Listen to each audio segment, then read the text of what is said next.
Valentina Gaviria, transmitiendo desde la ciudad de Bogotá, Colvisión. Hoy les hablaremos sobre uno de los temas que más han afectado e impactado a nuestro país. A continuación estaremos con Mariana Malagón y Manuela Mejía, transmitiendo desde el Colegio Emilio Valenzuela. Mejía del canal Televisión. Hoy nos encontramos en el Colegio Emilio Valenzuela con la compañía del señor John Freddy. Mucho gusto, John Freddy. Hola Manuela, ¿cómo estás? Hoy te vamos a realizar unas preguntas por las cuales tienes que responder. La primera es, ¿cómo los asentamientos de guerrillas afectaron el medio ambiente de nuestro país? Básicamente hubo dos maneras o de las que yo conozco, cómo afectaron los asentamientos guerrilleros al medio ambiente. La primera, la guerrilla del ELN tuvo en los años 80 y 90 una serie de prácticas de voladura de oleoductos, ¿sí? Y pues esta voladura de oleoductos hacía que el petróleo se derramara y producía pues daños ambientales en los ecosistemas en los cuales se encuentra ubicado el oleoducto, sobre todo el de Cañón Limón Coveñas, en el norte del país. La otra pues tiene que ver con las prácticas de minería ilegal que utilizaban por ejemplo la guerrilla de las FARC para obtener recursos para la guerra. Entonces minas de oro, de platino, de coltán en algunos departamentos del país, ellos las explotaban y pues eso genera daños ambientales porque utilizan maquinaria o hacen prácticas de minería sin las condiciones necesarias para no afectar el medio ambiente. La otra práctica también pues tiene que ver con los cultivos ilícitos. El hecho de talar árboles para hacer siembra de cultivos ilícitos pues afecta al medio ambiente. Esas son las formas que recuerdo de cómo podría la guerrilla haber afectado el medio ambiente. Listo, muchísimas gracias. Del canal Colvisión, transmitiendo desde el Colegio Emilio Valenzuela. Aquí tenemos al licenciado de filosofía Javier Bravo y le vamos a hacer la siguiente pregunta. ¿Cómo la coca afecta a los ríos o cómo ha afectado? Bueno, en primer lugar, gracias por la invitación, Mariana. A ver, yo creo que son muchos los efectos que puede tener la producción de cocaína y otras sustancias estupefacientes, pero me centraría en dos principalmente. En primer lugar, creo que para producir llegar a la coca como se la conoce actualmente, no se produce por arte de magia, sino que intervienen muchos productos, entre ellos muchos elementos químicos que son perjudiciales tanto para la flora como para la fauna del lugar en donde se la está produciendo. Y eso genera unos desechos que van a parar al río, en primer lugar. Y en segundo lugar, creo que la tala de árboles que es necesaria para poder hacer el laboratorio donde se producen estas sustancias químicas también la afecta, porque eso implica que quemen los árboles o que los animales se muden, y al cambiar ese ecosistema necesariamente se genera una reacción en cadena afectando en última instancia también a los ríos. Bueno, muchas gracias, Mariana. Un gusto, Mariana. En unos minutos estaremos con Daniela Parra, quien nos contará un poco más acerca de nuestro tema. Buenas tardes, transmitiendo desde Bogotá con Daniela Parra. A continuación nos encontramos con la ingeniera Camila Parra, quien nos contará más acerca del conflicto armado. Buenas tardes, Daniela. Buenas tardes, Camila. Yo tengo una pregunta y es, ¿por qué los ataques del conflicto armado a la industria petrolera generan un impacto en el medio ambiente? Bueno, Daniela, como tú lo dijiste, estos ataques a la industria petrolera van directamente a generar derrames, a bloqueos en las operaciones, en la producción. En el momento en el que se generan los derrames, estos generan un impacto directamente al medio ambiente. Hablando específicamente de la flora y la fauna, la flora es la principal que queda expuesta al contacto directo con estas sustancias.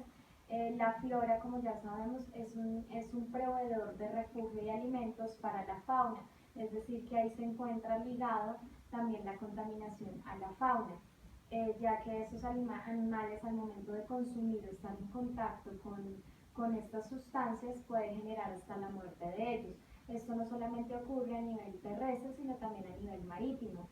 En los peces ocasiona asfixia, igualmente que en las aves, en los animales, en los insectos, y adicionalmente a esto también genera impactos a corto y a largo plazo, ya que son sustancias que no se pueden limpiar fácil y que a pesar de que se hagan sus procesos de limpiado muy rutinarios, igual va a existir residuos de estas sustancias en la tierra y es una contaminación bastante prolongada. Ok, muchas gracias por tu opinión. Vale. Hoy les habla Manuela Mejía. El día de hoy me encuentro con el señor almirante David René Moreno Moreno, oficial de la Armada Nacional que por 45 años trabajó con las Fuerzas Armadas de Colombia. Buenos días, señor almirante, muchas gracias. Buenos días, Manuela. Bueno, la entrevista va a constar de 2 preguntas. La primera pregunta es, ¿cómo los asentamientos de la guerrilla contaminan el medio ambiente? Gracias por tu pregunta. Me parece que es muy importante, especialmente para que el resto de los colombianos entiendan el daño que se hace cuando estas personas con sus grupos humanos van a la selva, dañan la selva para poder tomar asiento en un espacio muy pequeño. El hecho de tumbar la selva es muy perjudicial porque necesita por lo menos 100 años para poderse recuperar los espacios que ellos tumban, especialmente para la siembra de las plantas de coca. Pero no es tanto el daño que se puede recuperar en 100 años, sino el daño irreversible que se hace con el resto de productos químicos, especialmente los ácidos que son utilizados para producir el clorhidrato de cocaína. Estos ácidos los vierten dentro de los ríos, produciendo daños en la vegetación y produciendo daños en todas las especies fluviales. Esto es supremamente difícil de poder recuperar. Bueno, continuando con nuestra entrevista, la siguiente pregunta es, ¿en qué departamento del país hubo o hay más asentamientos de la guerrilla y por qué? Lamentablemente, estos miembros de los grupos delincuenciales tomaron asiento en todos los departamentos del país, pero con mayor énfasis especialmente en los lugares selváticos donde había una presencia muy reducida del Estado, porque podemos encontrar cultivos de coca desde el Catatumbo, donde tienen una gran cantidad de asentamientos. Podemos pasar por los departamentos de Meta, Guaviare, Vichada, Guainía, pero también vemos como en el Amazonas y particularmente en los últimos años, durante el periodo de negociaciones de los miembros de las FARC con el gobierno nacional, en departamentos como el Cauca, Valle, Nariño, donde tenían o tienen inclusive en este momento unas extensiones supremamente grandes de cultivos de coca y de laboratorios rústicos para la producción del clorhidrato de cocaína.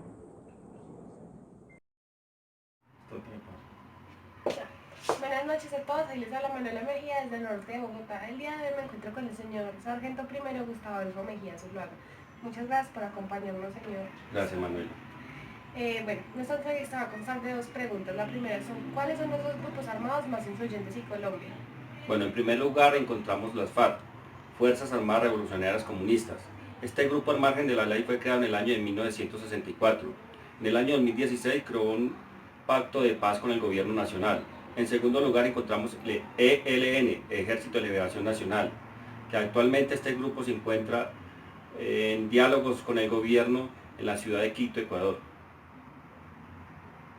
Continuando con esta entrevista, la siguiente pregunta es, ¿cómo los cultivos de coca han afectado los ríos de Colombia? Gracias, Manuela.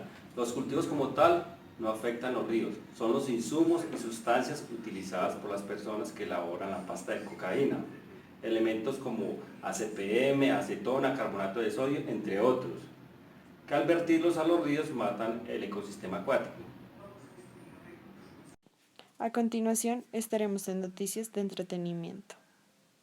A continuación mostraremos unas imágenes de cómo se vio el eclipse en América.